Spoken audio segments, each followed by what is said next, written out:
नमस्कार, मैं अनुशील ओझा और आप देख रहे हैं दृष्टि नाव। हम कांग्रेस ऑफिस में अभी बैठे हुए हैं। हमारे साथ राकेश सिन्हा जी हैं जो प्रवक्ता हैं। 21 जुलाई को षड्यंत्र का मामला आया था सामने, जिसमें कांग्रेस थी विवादों में और कांग्रेस का ये कहना था कि 21 जुलाई को जो लोग पकड़े गए थे रांची के एक होटल से, उनका कांग्रेस से कोई लेना देना नहीं है। अब वापस से जेएमएम के ही रामदास सोरेन का ये कहना है कि हमें प्रलोभन दिया जा रहा था सीट के लिए, जो नई पार्टी बनेगी उसके लिए, उसके बाद उनको पैसे भी दिए जाएंगे, ऑफ़र किए जाएंगे। हम अभी कांग्रेस के प्रवक्ता के साथ हैं, राकेश जी के साथ, हम इनसे जानने की कोशिश करेंगे। नमस्कार सर।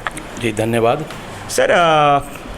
क्या मामला क्या है सर? जब भी पुलिस अभ्यर्थी बैठते हैं धरने पर या फिर ऐसा कोई बड़ा मामला सामने आता है, 2 गैंग रेप का मामले सामने आए सर, ऐसे में क्या भी ये जेएमएम का तय किया हुआ प्रोपागेंडा है कि इसको चला करके और बड़े बड़े मुद्दे को दबा देना? देखिए, मुझे ये लगता है कि ये कोई प्रोपागेंडा अगर है तो ये है भारतीय जनता पार्टी का प्रोपागेंडा है। क्योंकि जिस प्रकार 2014 के बाद से जब केंद्र की सत्ता पे भारतीय जनता पार्टी आसीन हुई, उस वक्त से ही भारतीय जनता पार्टी का एक मूल मंत्र इस देश में चला कि हम कैसे इस देश के डेमोक्रेसी को, कैसे हम इस देश के लोकतंत्र को नेस्तो नाबूद कर दें। और उसी का यह परिणाम हुआ कि आप देखें, सिर्फ झारखंड में नहीं बल्कि देश के अन्य राज्यों में भी जो लोकतांत्रिक चुनी हुई सरकारें हैं, उन सरकारों को अपने धन तंत्र के माध्यम से किस प्रकार भारतीय जनता पार्टी ने गिराने का काम किया है। आपके पास ताज़ा उदाहरण मध्य प्रदेश का है, आपके पास उदाहरण कर्नाटक का है, आपके पास उदाहरण गोवा का है। अब झारखंड के परिप्रेक्ष्य में आप देखें तो झारखंड के परिप्रेक्ष्य में भारतीय जनता पार्टी का मुख झारखंड में मुड़ा है। लेकिन हम इतना ज़रूर कहना चाहते हैं कि झारखंड के सारे विधायक गठबंधन के, चाहे वो कांग्रेस के हों, झारखंड मुक्ति मोर्चा के हों या आरजेडी के हों, सारे गैर भाजपाई दल जो इस राज्य में है वो अब भारतीय जनता पार्टी के प्रोपगंडे में नहीं आने वाली। हमारे सारे महागठबंधन के विधायक एकजुट हैं और भारतीय जनता पार्टी की दाल इस राज्य में अब नहीं गलने वाली है। सर, अभी ज़्यादा दिन नहीं बीते हैं, 2 वीक ही हुआ है, जिसमें आप लोग 27% ओबीसी के आरक्षण के लिए अपने ही सरकार के विरोध में धरने पर बैठे थे। नहीं, देखिए, आप इसको इस रूप में आप लें कि सत्ता और संगठन दोनों अलग चीज़ होता है। जहाँ संगठन से सत्ता के शिखर पर हम पहुँचते हैं, वहीं सत्ता से संगठन हमारी मजबूत होती है। तो सत्ता और संगठन का दोनों का एक अनुनाश्रय संबंध है।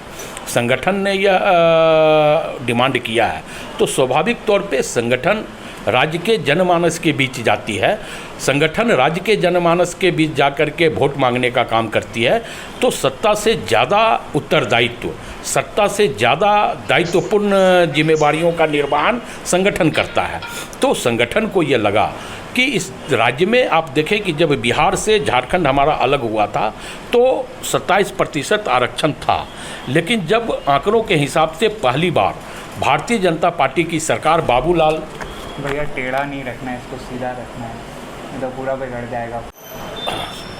सत्ता के माध्यम से नहीं बल्कि हम संगठन के माध्यम से हम ये कह रहे थे कि बाबूलाल जी जब आंकड़ों के हिसाब से इस राज्य में प्रथम बार मुख्यमंत्री बने तो उन्होंने 27% आरक्षण को घटा करके 14% कर दिया इस राज्य में।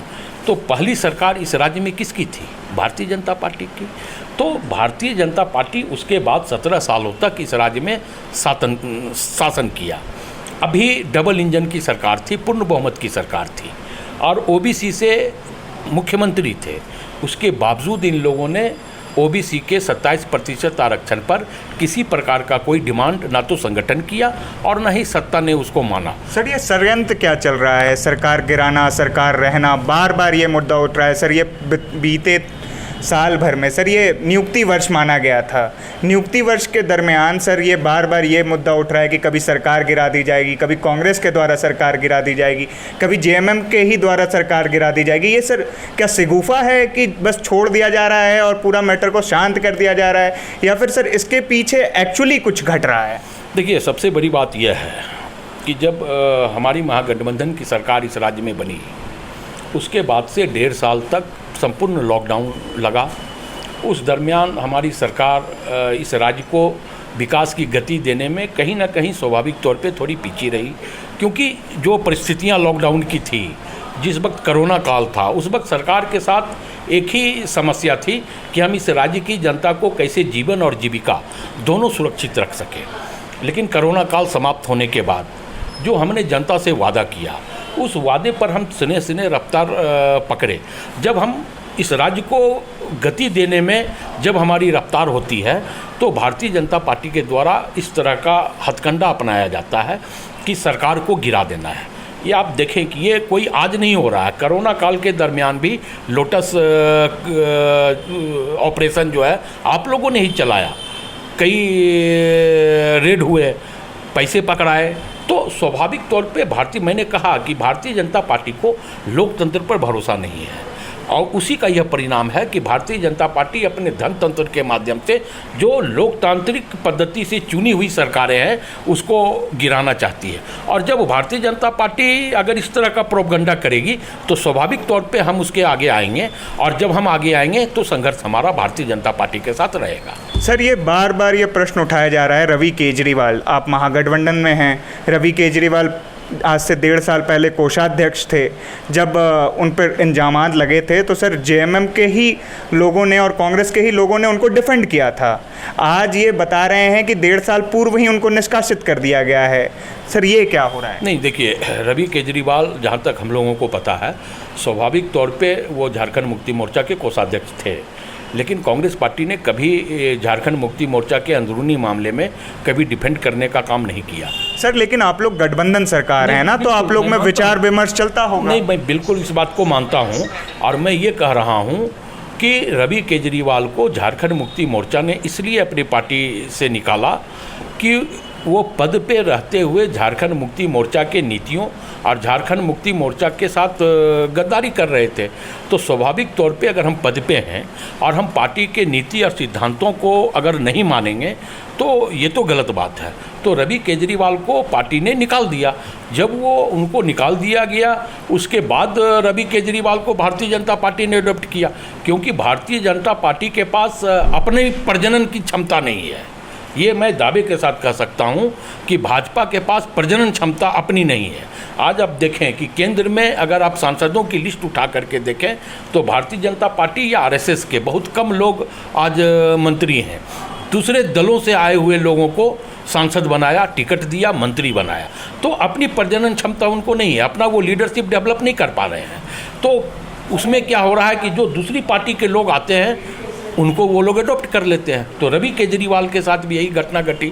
जब झारखंड मुक्ति मोर्चा से उनको निकाला गया तो भारतीय जनता पार्टी ने उनको अप्रत्यक्ष रूप से अडॉप्ट किया, और जब अडॉप्ट किया तो इस तरह की गलत नीतियों में उनको आगे किया। आज रामदास सोरेन ने साफ कहा, उन्होंने FIR भी किया है। सर, रामदास सोरेन ने जो FIR किया है उसमें किन लोगों का नाम और शामिल है? नहीं, देखिए, ये FIR की कॉपी तो अभी हमने देखा नहीं है, लेकिन स्वाभाविक तौर पे अगर गठबंधन में किसी प्रकार के हमारे विधायकों में संकोच होता तो आप देखें कि चाहे कांग्रेस के विधायक हों या जेएमएम के विधायक हों, वो FIR नहीं करते। तो हम मजबूत हैं, हमारा गठबंधन मजबूत है। ये इसी से साबित होता है कि हम भारतीय जनता पार्टी के प्रलोभन में यहाँ के विधायक, महागठबंधन के विधायक नहीं फंसने वाले हैं। सर, 21 जुलाई का जो बात चल रहा है, जो आपके पार्टी के ऊपर आरोप लगा था कि आप सरकार गिराने वाले हैं, उसके ऊपर तो सर इन्वेस्टिगेशन अभी तक चल ही रहा है। उसका क्या सर, कब तक वो इन्वेस्टिगेशन रिजॉल्व हो जाएगा ताकि दूसरे मुद्दे के ऊपर हम बढ़ सकें? देखिए, ये जहाँ तक जांच का विषय है तो स्वाभाविक तौर पे ये जांच कोई सरकार नहीं करती है, या कांग्रेस पार्टी को इस जांच को नहीं करना है। सर, कितना दिन? 3 महीने तो निकल गए। नहीं, अब प्रशासन का एक सिस्टम होता है, उस सिस्टम को फॉलो करते हुए प्रशासन उस जांच की प्रक्रिया को आगे बढ़ा रही है। तो हमें लगता है कि प्रशासन बहुत जल्द सरकार के पास प्रतिवेदन दे देगी।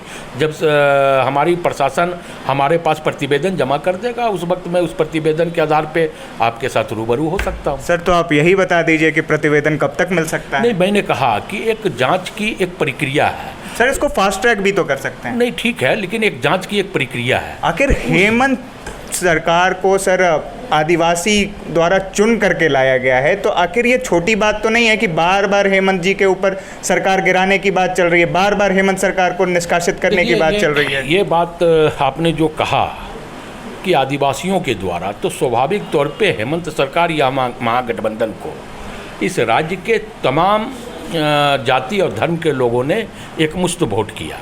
लेकिन कहीं ना कहीं ये बात सही है कि इस सरकार के मुखिया एक आदिवासी हैं, तो भारतीय जनता पार्टी इसको पचा नहीं पा रही है कि इस राज्य में हम कैसे ट्राइबलों को लीडरशिप दें। ये भारतीय जनता पार्टी से पच नहीं रहा है। आज उसी का यह परिणाम है कि जब भारतीय जनता पार्टी से यह पच नहीं रहा है कि हम इस राज्य का नेतृत्व एक आदिवासी कर रहा है, तो भारतीय जनता पार्टी इस तरह की हथकंडे अपना करके एक आदिवासी चेहरे को की सरकार को गिराना चाहती है। तो क्या लगता है सर, सरकार बचेगी या गिर जाएगी? देखिए, मैं बिल्कुल दावे के साथ आपके चैनल के माध्यम से यह कहना चाहता हूं कि हमारी सरकार को मैंडेट 5 सालों के लिए जनता ने दिया है और यह सरकार बिल्कुल 5 साल चलेगी और यह सरकार राज्य की गति को एक नया आयाम देगी। धन्यवाद सर। धन्यवाद। मैं अनुशील ओझा और आप देख रहे थे दृष्टि नाव। आपने सुना कि राकेश सिन्हा जो